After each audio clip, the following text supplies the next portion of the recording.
이 좋은 절기에 우리 아기 예수님께서 이 땅에 오심으로 세상에 가져오신 그 참사랑의 의미가 무엇이고 또 우리가 사랑해야 될 그 대상은 누구이며 또 어떻게 그 일이 가능해야 될지에 대해서 우리가 말씀을 통해서 깊이 생각하고 결단할 수 있게 되기를 간절히 바랍니다.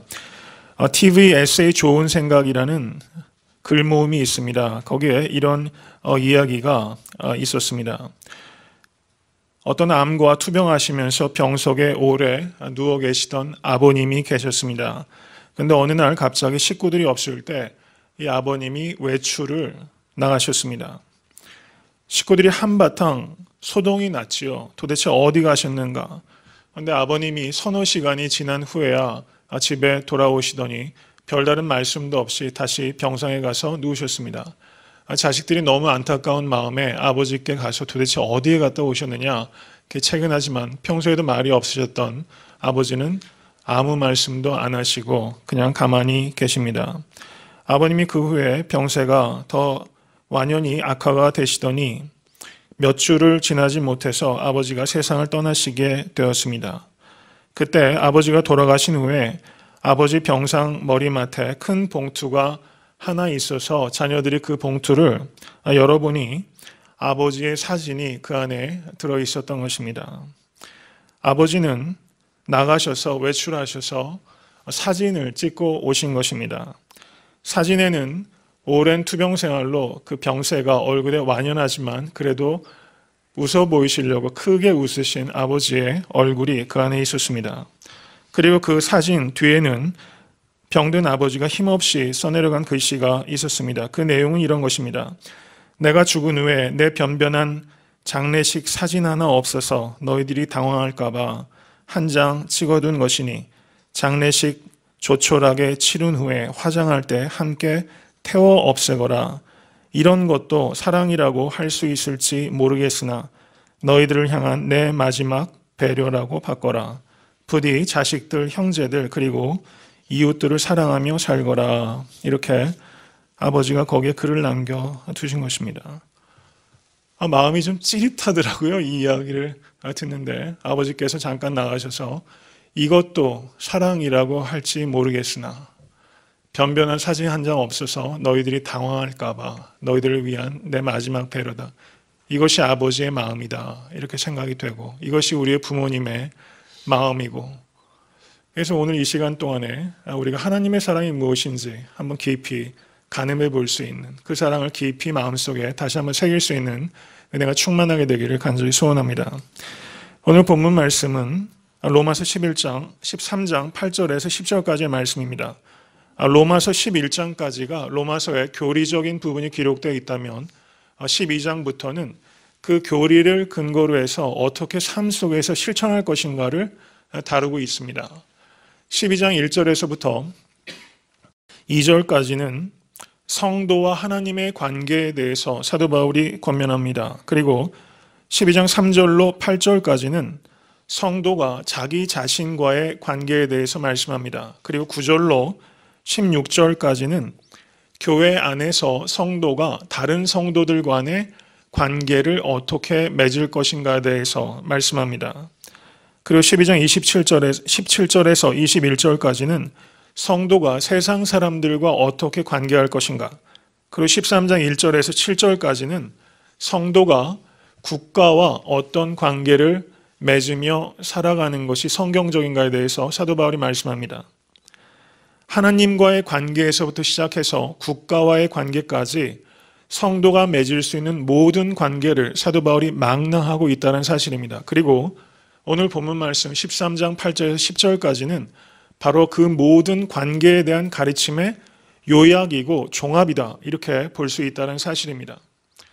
이것을 통해서 우리가 깊이 생각해야 되는 것은 어떠한 인생이 성공한 인생인가? 그것은 자아를 성취한 인생이 성공한 인생이 아니라 관계에 성공한 사람이 정말 성공한 사람이다. 이것을 우리가 깊이 생각해야 한다는 사실입니다.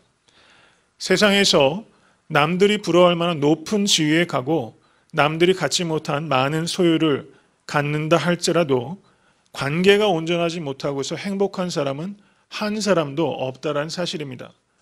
그러므로 우리는 우리의 삶의 목적은 무엇인가? 그것은 위로는 하나님과의 관계요, 내적으로는 자기 자신과의 관계요, 그리고 수평적으로는 옆에 있는 성도들, 그리고 교회 밖에 있는 세상의 많은 사람들과 어떤 관계를 맺어갈 것인가, 이것이 삶의 진정한 목적이라는 것을 우리가 다시 한번 이 시간에 결단하고 받아들이실 수 있게 되기를 주님의 이름으로 간절히 축원합니다. 바울 사도는 13장 8절에 피차 사랑의 빛 외에는 아무에게든지 아무 빛도 지지 말라, 이렇게 말을 합니다.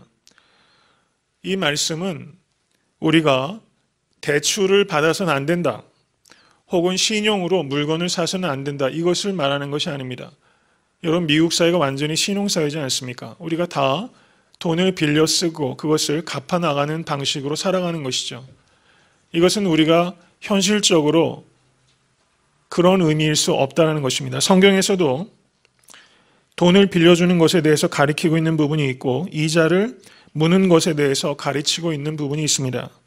그렇기 때문에 사도 바울이 여기에서 말씀하고 있는 것은 합법적으로 돈을 빌리고 갚는 일을 금하는 것이 아니라 지불해야 될 빚이 있다면 그것은 반드시 최선을 다해서 갚아라, 이것을 사도 바울이 말씀하고 있다는 사실입니다.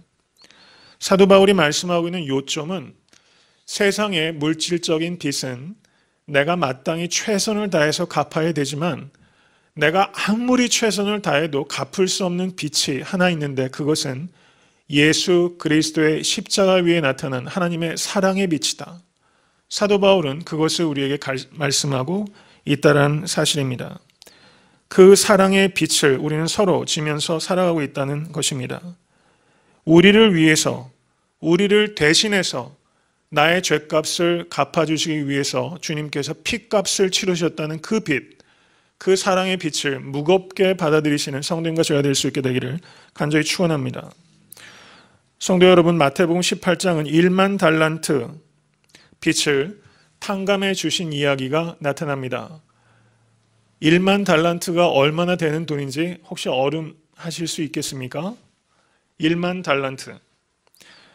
여러분, 그 예수님께서 십자가에 지시기 직전에 한 여인이 예수님께 와서 향유 옥합을 깨뜨렸는데 그 가치가 300데나리온이었다고 말씀드렸습니다. 한 데나리온이 성인 남자가 하루에 일해서 벌을 수 있는 돈이 한 데나리온입니다. 그럼 300데나리온은 1년을 꼬박 모아서 만들 수 있는 거액이 300데나리온입니다. 근데 1달란트가 얼마냐면 6,000데나리온입니다. 6,000데나리온. 그러니까 1달란트가 6,000일을 모아야지 모을 수 있는 엄청난 돈이라는 겁니다. 6,000일은 16.4년입니다. 16.4년을 모아야지 1달란트야. 그럼 10,000달란트는 얼마겠습니까? 16만 년 하고도 0.4만 년을 더 벌어야지. 16.4만 년을 성인 남자가 일해가지고 모을 수 있는 돈이 1만 달란트란 돈이에요. 여러분, 이건 환산 자체가 되지 않는 어마어마한 돈을 우리에게 탕감해 주셨다는 것을 깊이 생각하실 수 있게 간절히 바랍니다.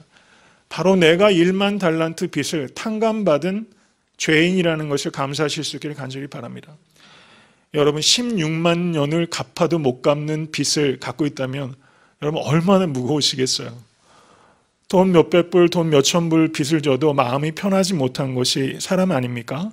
근데 16만 년 동안 갚아야 되는 그 빚, 사실은 그것보다 더 큰 빚이죠. 1만 달란트라고 형상화시켰을 뿐이지 우리가 예수 그리스도의 사랑의 빛은 상상할 수 없는, 측량 자체가 불가능한 사랑의 빛이라는 것을 우리가 무겁게 받아들이실 수 있게 되기를 주님의 이름으로 간절히 축원합니다. 사도 바울은 이 빛에 대해서 누구보다도 무거운 책임감을 가지고 있었던 사람입니다. 로마서 1장 14절을 보시면 헬라인이나 야만이나 지혜 있는 자나 어리석은 자에게 다 내가 빚진 자다, 이렇게 말을 했습니다. 예수 그리스도의 사랑의 빛에 빚을 지고 있다고 느끼는 사람은 헬라인이나 유대인이나 모든 사람에게 내가 빚을 지고 있다, 빚진 자의 마음을 갖고 있다는 사실입니다. 성숙하면 성숙할수록 내가 주변의 사람들에게 빚진 사람이다라는 의식을 갖고 살아간다는 사실입니다. 이 빚진 자의 의식을 갖고 살아왔던 것이 사도 바울이요 그리고 다른 모든 사도였고, 믿음의 많은 선진들이 바로 이와 같은 예수 그리스도의 십자가의 빛을 무겁게 생각하고 복음 전도와 선교를 위해서 아낌없이 순교의 피를 뿌린 것이 기독교의 역사라는 것을 우리가 기억해야 합니다. 헨리 아펜젤러라는 선교사님을 아마 많은 성도님들께서 아실 것이라 생각이 됩니다. 연세대학교를 설립하신 분이 언더우드 박사입니다. 이 언더우드와 함께 헨리 아펜젤러가 조선 땅에 최초에 왔었던 선교사들 가운데 하나입니다. 1885년에 언더우드 선교사와 함께 헨리 아펜젤러가 4월 5일에 부활주일에 제물포 항구를 통해서 조선에 입국하였습니다. 헨리 아펜젤러가 마태, 마가, 고린도 전후서를 번역을 하였습니다. 그리고 잘 아시는 대로 배제학당을 설립하게 됩니다. 그리고 정동교회를 설립하신 분이 바로 헨리 아펜젤러 선교사였습니다. 이분이 5년 동안 사역했을 때 180파운드였던 몸무게가 5년 뒤에 131파운드가 되었습니다. 여러분, 저에게 이런 일을 기대하시지 말기를 바랍니다. 5년 사역했는데 50파운드가 감량될 정도로 정말 열정적으로 그 사랑의 빛을 갚기 위해서 얼마나 수고했을지 우리가 가늠하고도 남음이 있습니다. 1902년 6월 11일에 목포에서 열리는 성서 번역회의에 참석자 아펜젤러 선교사님께서 배를 타고 가고 있었습니다. 그런데 그 배가 어청도 부근을 지날 때 그만 다른 선박과 충돌하게 되었습니다. 그 충돌의 여파 때문에 배에 있었던 이화학당을 다니던 여학생 2명이 바다에 빠지고 말았습니다. 아펜젤러 선교사가 앞뒤 가르지 않고 바닷물에 뛰어들어서 그 여학생들을 구하려고 하다가 그만 순교하고 말았습니다. 그때 이 아펜젤러 선교사님의 나이가 몇 살인지 아십니까? 불과 44살 몇 개는 되지 않는 젊은 나이에 왜 도대체 아무도 알지 못하는 동방의 작은 나라에까지 와서 5년 동안에 50파운드까지 감량될 정도로 그토록 정열적으로 일하다가 바닷물에 빠진 생명을 구하기 위해서 자신의 목숨을 수장하는가? 도대체 왜 그렇게 하는가? 요한복음 12장 24절에 내가 진실로 진실로 너희에게 이르노니 하늘의 밀이 땅에 떨어져 죽지 아니하면 한 알 그대로 있고 죽으면 많은 열매를 맺느니라. 이 말씀은 우리의 삶 속에서 그대로 이루어지는 것을 믿으실 수 있기를 간절히 축원합니다. 헨리 아펜젤러 선교사님께서 44세 젊은 나이에 순교했지만 그의 장남이 배제 학교의 교장으로 섬겼고 그의 장녀가 이화학당의 교장으로 봉직하다가 그의 아들과 그의 딸도 한국 땅에 묻혔습니다. 그리고 1935년에 정동교회에 아펜젤러 기념비가 세워졌고 1989년에 배제학교 총종탕에 위해서 양화진 순교자 묘역이 있습니다. 거기에 아펜젤러 선교사님의 묘역에 추모비가 세워졌던 것입니다. 왜 이렇게 하였는가? 이 아펜젤러 목사님은 예수 그리스도의 사랑의 빛을 갚기 위해서 조선 땅에 오신 것입니다. 그리고 마지막에 물에 빠진 그 두 자매에게 그 사랑의 빛을 갚으시다가 그 아까운 생명을 땅에 묻으셨다는 것을 우리가 생각할 수 있기를 간절히 축원합니다. 오늘 말씀을 통해서 또 사랑의 촛불을 점화하면서 우리가 깊이 생각해야 되는 것은 우리가 받은 예수 그리스도의 사랑의 빛, 그리고 많은 순교사들과 믿음의 선진들로부터 받은 그 사랑의 빛을 나는 어떻게 갚아왔는가? 올 한 해 나는 이 빛을 어떻게 해왔는가? 이것을 우리가 깊이 생각하고 앞으로 나의 평생의 삶은 이 빛을 어떻게 갚아갈 것인가? 이것을 우리가 천근만근처럼 받아들여야 되는 것입니다. 16만 년이 되어도 갚을 수 없는 그 엄청난 빛, 이 빛의 무게를 무겁게 느끼면 느낄수록 그 사람은 영적으로 깨어있는 사람이라는 것을 우리가 생각하는 것입니다. 조나단 에드워드라고 미국의 영적 대각성을 이끌었던 위대한 목사님 그리고 신학자가 있었습니다. 그분이 이런 말씀을 합니다. 마태복음 25장에 예수님께서 말씀하시기를 지극히 작은 자 하나에게 한 것이 곧 내게 한 것이다. 이 말씀을 통하여 이 에드워드 목사님께서 지극히 작은 자를 예수님께서 이 땅에 recipient, 수령인으로 세우셨다. 이런 말을 했어요. 우리가 받은 사랑의 빛을 주님께서는 누구에게 갚으라고 하시는가? 지극히 작은 자에게 그 빛을 갚아라. 그 사람을 우리의 주님께서 주님을 대신한 수령인으로 세우셨다. 이렇게 이 말씀을 이해하는 것입니다. 참으로 그렇습니다. 우리가 하루하루 잠들었다가 아침에 깨고 하루를 시작할 때 우리는 그런 마음으로 시작해야 됩니다. 내가 이 사랑의 빛을 갚아야 될 수령인이 누구인가? 오늘 하루 나는 이 빛을 누구에게 갚아야 되는 것인가? 이렇게 생각하시고 하루 종일 열심히 그 사랑의 빛을 갚아야 되는 지극히 작은 자 한 사람을 찾아 나서는 마음으로 살아가는 삶을 거룩한 삶이라고 하는 것입니다. 올 한 해 제 자신을 이렇게 되돌아보면은 나는 얼마나 빚진 자의 마음으로 살아왔는가? 여러분, 빚진 자가 있다면 빌려준 자가 있습니다. 혹시 내가 마음을 높여서 빌려준 자처럼 돈 빌려준 사람 위세 대단하죠? 혹시 그렇게 살아오지 않았나? 한번 제 자신을 되돌아보게 됩니다. 빚진 사람은 어떻습니까? 겸손합니다. 그리고 자기가 해준 것보다 자기가 받은 게 언제나 많다라고 여기는 사람입니다. 빚진 사람이 불평하지 않습니다. 감사하는 마음으로 살아갑니다. 그리고 언제든지 조금이라도 빚을 갚을 기회가 있으면 그 기회를 찾고 섬김의 기회를 늘 찾으면서 살아가는 사람이 바로 빚진 자의 마음으로 살아가는 사람이라고 할 수 있습니다. 그래서 부모님께 진 빚이 무엇인지, 내 형제 자매들에게 진 빚이 무엇인지, 사랑하는 교우들에게 내가 진 빚이 참 많다. 내 직장에서 직장 사장님께, 동료들에게, 또 밑에 있는 직원들에게 내가 참 많은 빚을 지면서 내가 직장 생활하고 있다. 스승에게 진 빚을 생각하면서 살아갑니다. 교회에서 목회자와 장로님들과 또 여러 성도님들에게 빚을 지며 배우고 있다고 생각합니다. 이런 마음으로 살아가면 그 사람도 행복하고, 이렇게 빚진 자의 마음으로 살아가면 세상이 얼마나 밝아지겠습니까? 빚진 자의 마음이 바로 천국의 마음이라는 것을 생각하시고 빚진 자의 마음을 가지실 수 있기를 간절히 축원합니다. 빌려준 자의 마음은 무엇입니까? 내가 받은 것보다는 언제나 준 것이 많다라고 생각합니다. 그리고 나에게 누군가가 하는 모든 대접들이 부당하다고 여깁니다. 나는 이것보다 더 받아야 되는 자격이 있다고 늘 생각합니다. 감사가 없습니다. 늘 불평과 불만이 가득합니다. 늘 섭섭한 마음이 가득합니다. 가만히 제 자신을 봐도 이런 마음이 제 자신 안에 없다라고 얘기를 못하겠습니다. 우린 한 해를 살아오면서 빚진 자의 마음도 있고 빌려준 자의 마음을 가지고도 살아갑니다. 빚진 자의 마음이 성도님들 마음 속에 가득할 수 있게 되기를 간절히 축원합니다. 바울 사도는 남을 사랑하는 자는 율법을 다 이루었느니라. 그리고 10절에 사랑은 율법의 완성이니라 라고 결론을 내리고 있습니다.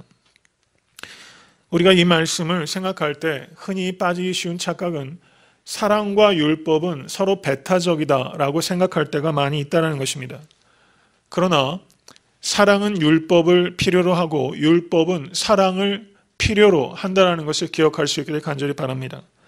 특별히 젊은이들이 사랑은 반드시 법을 필요로 한다는 것을 기억해야 합니다. 율법이 없는 사랑을 맹목이라고 하는 것입니다. 그리고 사랑이 없는 율법은 생명이 없다라는 것을 기억해야 합니다.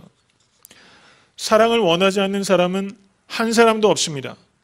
그런데 사랑에 성공하는 사람이 그렇게 많지 않다는 것을 우리가 생각하게 되면 왜 사랑에 우리가 그렇게 거듭거듭 실패하는가? 그것은 사랑에 대해서 우리가 자연적인 본성적인 감정이라고 이해하기 때문에 사랑 자체에 대한 잘못된 이해 때문에 우리는 사랑에 실패하고 있는 부분이 매우 크다는 것을 깊이 생각해야 합니다.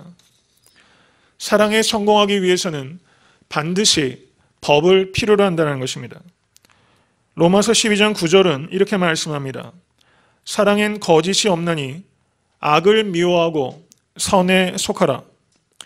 고린도전서 13장에서도 사도 바울은 사랑은 악한 것을 생각지 아니하며 불의를 기뻐하지 아니하며 진리와 함께 기뻐한다라고 정의합니다. 사랑은 맹목적인 것이 아니라 분별하는 것이라는 것입니다. 사랑이 진리를 잃어버리면 그것은 가치를 잃어버린다는 것을 의미하는 것입니다.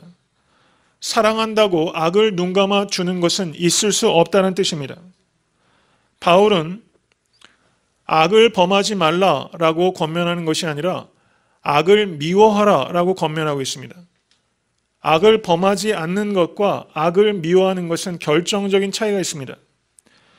여러분, 세상에는 상당한 정도의 도덕적인 수준에 도달한 종교인이나 철학자들 많이 있습니다.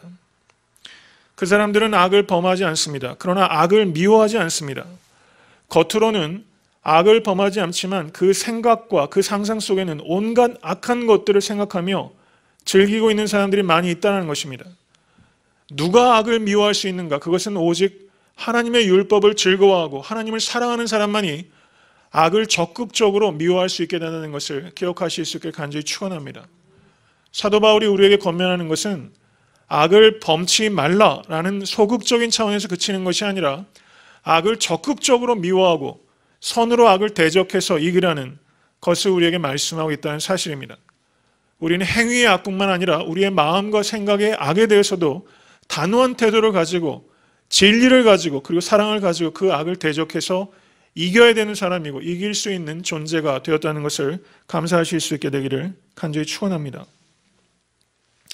로마서 13장 9절은 간음하지 말라라고 말씀합니다. 10계명의 7번째 계명입니다. 살인하지 말라 10계명의 6번째, 도적질하지 말라 8번째 계명입니다. 탐내지 말라 10계명의 10번째 계명을 사도 바울이 반복해서 말씀합니다. 그리고 그 외에 다른 계명이 있을지라도 내 이웃을 내 자신과 같이 사랑하라 하신 그 말씀 가운데 다 들었느니라.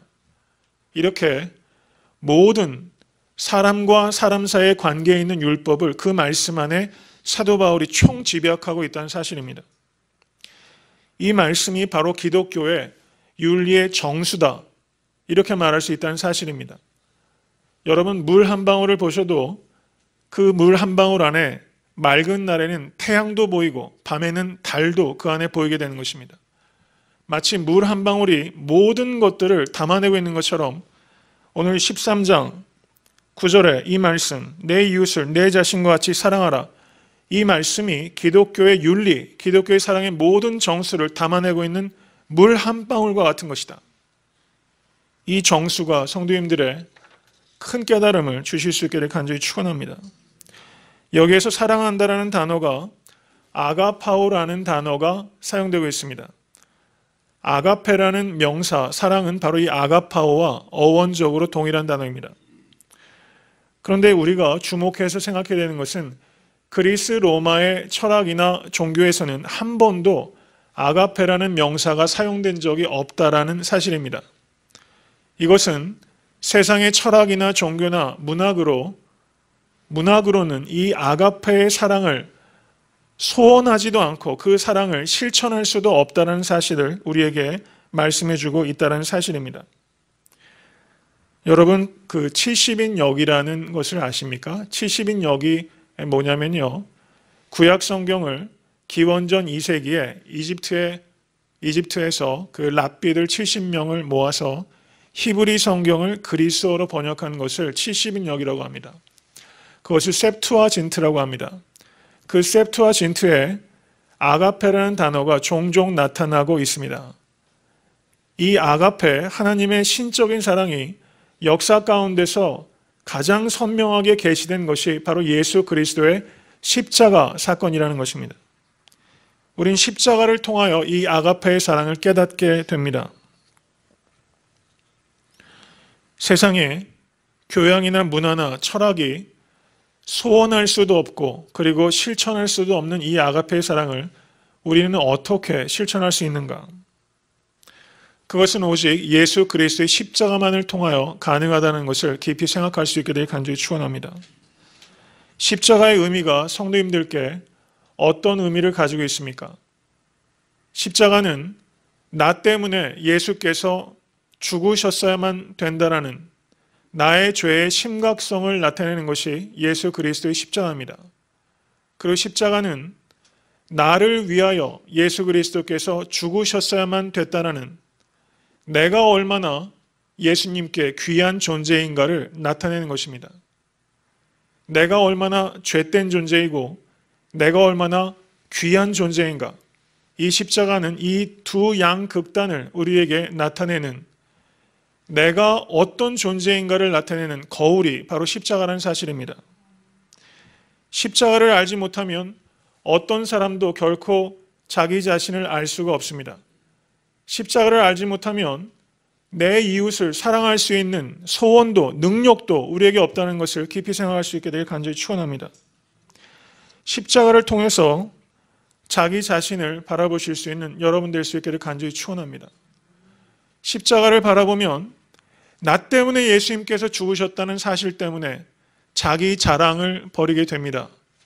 그리고 십자가를 바라보면 나를 위해서 주님께서 죽으셨다는 것을 깨닫기 때문에 자기 연민을 버리게 되는 것입니다. 오직 인간은 십자가 앞에서만 우월감도 버리게 되고 열등감도 버리게 된다는 사실입니다. 이웃을 대할 때, 그리고 심지어 원수를 대할 때 십자가만이 그 이웃에 대한 이해와 이웃에 대한 사랑의 능력을 바꾸는 것이라는 것을 깊이 생각할 수 있기를 간절히 축원합니다. 여러분 어떻습니까? 올 한 해 살아오시면서 여러분에게 누군가가 말과 행실로 마음을 불편하게 하고 또 상처 주는 일들도 있었지요.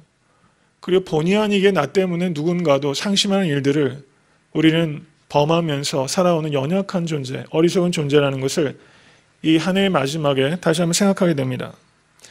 누군가가 불편한 말과 행동을 하게 되면 여러분 어떠세요? 여기에 벌써 핏줄이 쫙 쓰지 않으세요? 마음에 욱하는 게 확 올라오죠. 저 역시 예외가 아닙니다. 그런데 어떻습니까? 십자가를 통해서 그 사람을 보면 여러분 사람을 판단할 때 우리는 어떻게 판단합니까? 그 사람의 말과 행실로 판단합니다. 그런데 정말 십자가를 믿는 사람, 즉 중생한 그리스도인은 상대방을 파악할 때 말과 행실로만 이해하는 것을 뛰어넘어서 십자가를 통해서 그 사람을 바라보게 되는 것입니다. 그 사람의 말과 행실이 나를 불편하게 하는 것이며 틀림없지만 십자가를 붙잡게 되면 그렇게밖에 할 수 없는, 그렇게 말할 수밖에 없는, 그렇게 행동할 수밖에 없는 그 이면에 연약함, 악한 원리들을 십자가를 통해서 바라보게 되고 바로 그 형제 자매를 위해서 우리 주님께서 십자가에 못 박히셨다는 것을 깨닫게 되면 여러분 화가 잔뜩 났는데 십자가가 보이기 시작하면 그 형제가 치근해지고 불쌍해지고 그래 내가 기도해 줘야 되겠구나 이렇게 마음이 천국으로 바뀌게 되는 거예요. 여러분 십자가를 만나기 전에는 이런 마음의 변화가 원하지도 않고 되어지지도 않는 것입니다. 십자가만을 바라보실 수 있게 되길 간절히 축원합니다. 예수님께서는 내 이웃을 사랑하고 내 원수를 미워하라 하였다는 것을 너희가 들었으나 나는 너희에게 이르노니 너희 원수를 사랑하며 너희를 핍박하는 자를 위하여 기도하라. 원수를 사랑하며 너희를 핍박하는 자를 위하여 기도하라. 가장 멀리 있는 이웃이 원수라는 것입니다. 거듭난 성도는 원수를 사랑하기 원하는 마음이 생기는 것입니다. 그런데 원수를 사랑하는 것은 어디에서 시작되는가? 가족을 사랑하는 것, 그리고 예수 그리스도의 피를 나눠 가진 성도를 사랑하는 것에서부터 시작됩니다. 원수를 사랑하는 연습장이 바로 가정과 교회라는 것을 기억하실 수 있게 되기를 간절히 소원합니다. 그런데 어떻습니까? 여태까지 살아온 나의 삶을 되돌아보면 원수조차 사랑하라고 주님께서 말씀하셨는데 가족들 가운데서도 성도들 가운데서도 원수 삼는 일들이 너무나 많았다는 것을 우리는 깊이 회개해야 된다는 사실입니다. 말씀을 준비하면서 사랑이란 무엇일까? 한번 제 나름대로 생각을 한번 해봤습니다. 저는 이렇게 정의해봤습니다. 사랑은 이해하기 어려운 일을 소화하는 것이다. 이해하기 어려운 것을 소화하는 것이다.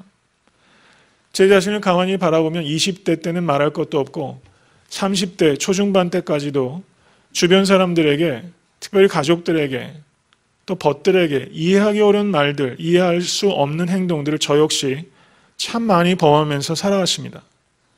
나를 사랑한다면 내가 하는 이 이해할 수 없는 말과 행동을 이해해 줘야 되지 않느냐라고 강요하면서 저 역시 그렇게 철없이 살아왔다는 것을 깨닫게 됩니다.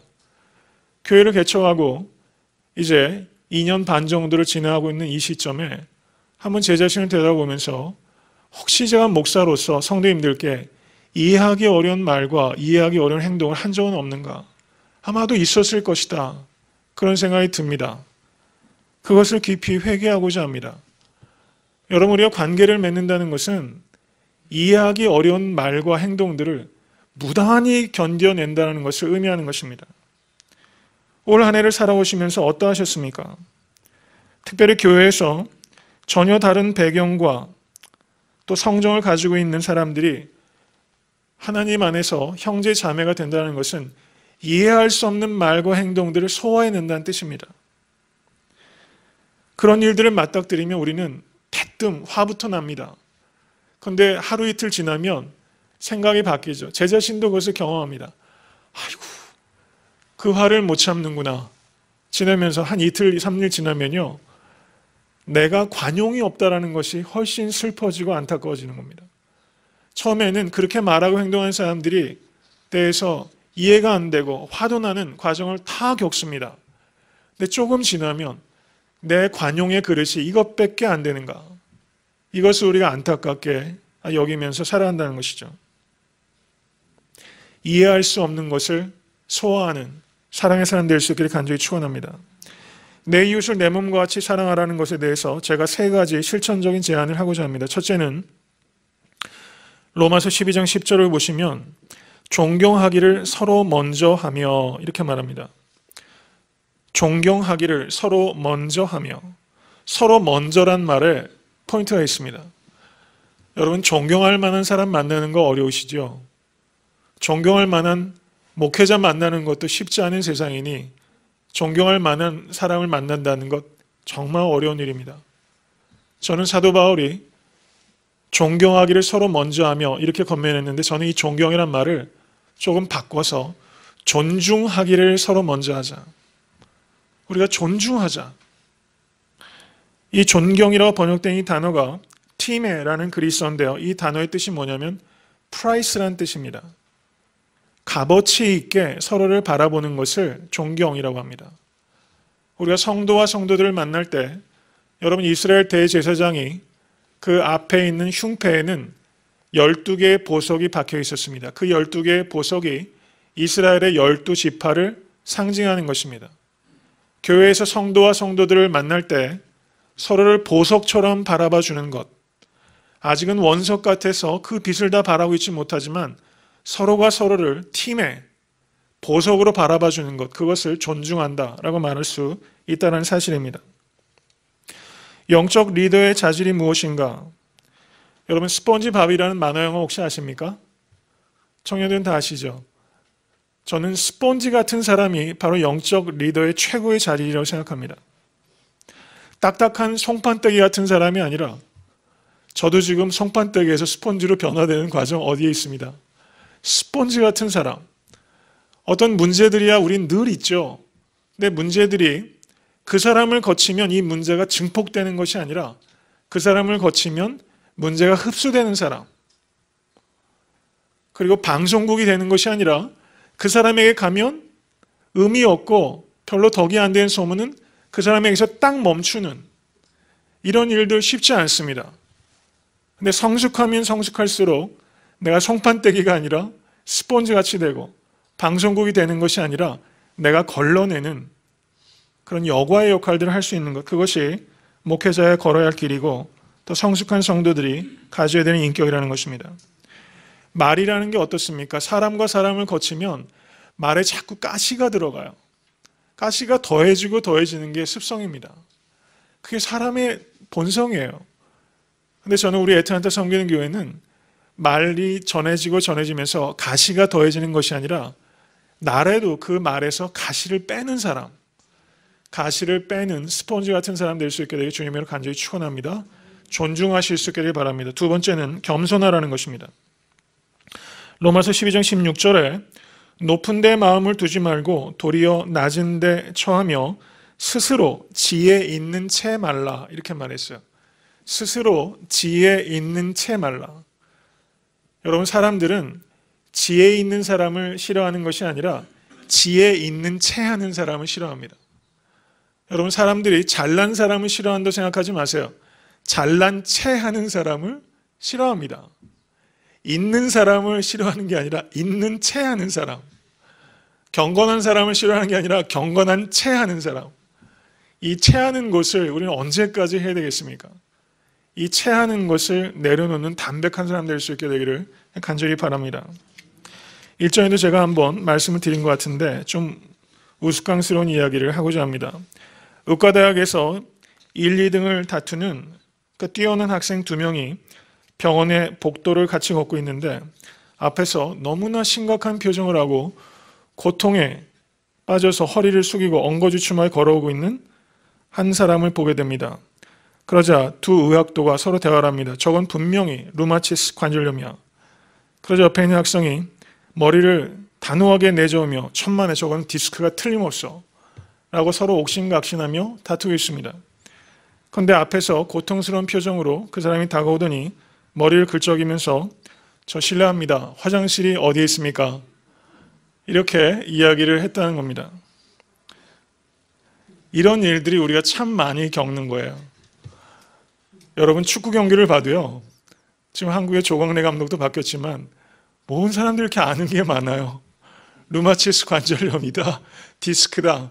여러분, 올 한 해 하면서 여러분 우리가 얼마나 자가 진단을 많이 해오면서 실수투성이로 삽니다. 판단을 얼마나 많이 하고 아는 채 하면서 살아왔는지 제 자신을 보게 됩니다. 경건한 척 살아가는 목사는 아닌지 되돌아볼 수 있게 되기를 간절히 바라는 것입니다. 사랑하면서 교만할 수 없습니다. 사랑하면서 상대방을 업신여기면서 내가 사랑한다는 것은 그건 있을 수가 없죠. 하나님 앞에서 겸손한 사람은 사람 앞에서 겸손합니다. 가장 작은 사람을 대하는 그 태도가 내가 하나님을 대하는 태도란 겁니다. 우리가 예배 드릴 때 우리가 온화한 표정으로 정결한 몸가짐으로 예배를 드리는 것이 하나님을 대하는 매우 중요한 태도임에 분명하지만 그 태도는 하나님을 대한 진정한 태도는 아닐 수 있다는 것입니다. 그럼 하나님을 대하는 정말 진정한 태도는 무엇인가? 그것은 지극히 작은 자 한 사람을 대하는 그 태도. 그 태도가 내가 바로 하나님을 대하는 태도라는 것입니다. 이것에 대해서는 저도 반성할 것이 많이 있다라고 생각이 됩니다. 사람들 앞에 교만하면 하나님 앞에 교만한 것이다. 사랑은 왜 실패합니까? 보다 나은 사람을 찾기 원한다면 우리는 늘 실패하는 겁니다. 더 많은 사람, 더 멋진 사람을 쫓아다니다 보면 사랑은 계속 움직이는 겁니다. 세상 광고 카피가 그러죠. 사랑은 움직인다. 그것은 거짓된 사랑입니다.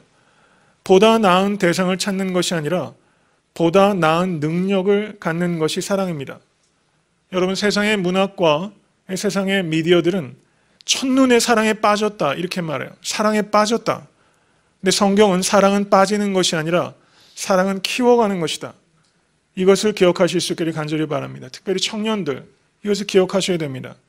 사랑에 빠지려고 하기 때문에 실패를 경험합니다. 사랑을 키워가는 것입니다. 사랑의 어려움을 겪는 이유는 대상의 문제가 아니라 바로 나의 능력의 문제라는 것을 우리가 생각해야 합니다. 우리가 성도가 성도들을 대할 때도 그 상대방의 대상의 문제, 분명히 더 사랑스러운 사람도 있고 사랑받게 하는 사람이 있어요. 마음이 더 가는 사람이 있죠. 왜 없겠습니까? 그런데 그것을 뛰어넘어서 대상의 능력에 상관없이 내가 그 사람을 사랑할 수 있는 큰 능력을 키우는 것, 바로 이것이 아가페의 사랑이라고 성경 우리에게 말씀하겠다는 것입니다. 사랑 앞에서 겸손하셔야 됩니다. 이 세상에서 가장 중요한 것이 무엇인가? 사랑입니다. 이 세상에서 가장 어려운 것이 무엇인가? 사랑입니다. 사랑을 쉽게 생각하기 때문에 실패합니다. 어렵다고 생각하면 배우려고 하는 것입니다. 사랑을 배우시고 사랑에 빠지는 사람이 아니라 사랑을 키워가시는 성도님 되실 수 있게 간절히 축원합니다. 마지막으로 내 이웃을 자신과 같이 사랑하라는 세 번째 실천적인 권면입니다. 첫째는 존중하라, 두 번째는 겸손하라, 세 번째는 필요를 채우라는 겁니다. 로마서 12장 13절은 이렇게 말합니다. 성도들의 쓸 것을 공급하며 손 대접하기를 힘쓰라. 여기서 공급한다라는 단어가 코이오네오라는 단어가 사용됩니다. 그런데 이 단어와 어원이 같은 단어가 코이오니아. 코이오니아라는 단어는 교회 성도들뿐만 아니라 세상 사람들도 많이 알아요. 펠로우십을 코이오니아라고 합니다. 그런데 이 코이오니아가 어떤 동사에서 왔는가? 코이오네오, 공급하다라는 단어에서 왔다는 겁니다. 그럼 진정한 의미에서의 펠로우십은 무엇인가? 그것은 필요를 공급해 줄 때 펠로우십이 만들어진다는 것입니다. 그럼 펠로우십은 무엇으로 이루어지는가? 그것은 sharing과 serving으로 이루어지는 것입니다. 나누고 섬기는 것을 바로 기독교적인 교제라고 하는 것입니다. 손 대접한다라는 성경 언어가 이건 좀 꼭 기억하세요. 필록세니아라는 단어입니다. 필록세니아. 필라델피아라는 도시가 있죠. 그것은 brotherly love입니다. 필라델피아, 이것은 성도들 간의 섬김입니다. 필록세니아는 성도들이 아닌 교회 밖에 있는 사람들에 대한 섬김, 그것을 필록세니아라고 합니다. 성도들의 쓸 것을 공급하며 손님 대접하기를 힘쓰라.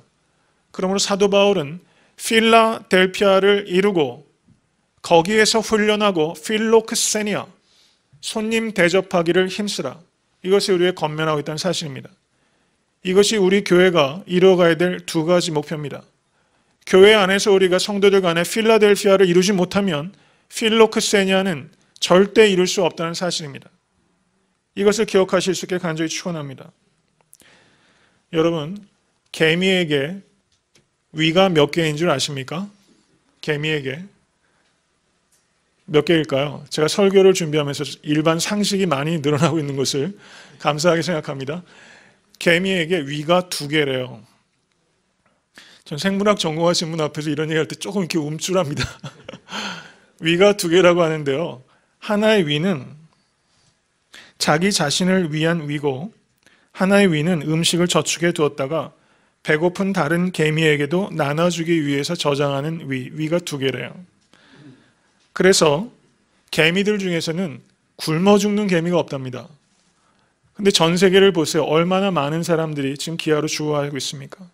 사람이 개미만큼도 못한다는 사실입니다. 저는 주님께서 오신 대강절을 지내면서 이 애틀란타 섬기는 교회가 애틀란타의 개미가 될 수 있게 간절히 바랍니다. 내 위만 채우는 성도와 교회가 되는 것이 아니라 또 다른 위에 우리의 재능과 물질과 시간을 담아서 많은 다른 성도들, 그리고 이 땅에 많은 이웃들을 먹일 수 있는 그런 교회, 이 교회를 세워가기 위한 비전을 성도님과 제가 공감하시고 또 최선을 다해서 힘쓰는 또 신년이 될 수 있게 되기를 주님의 이름으로 간절히 축원합니다.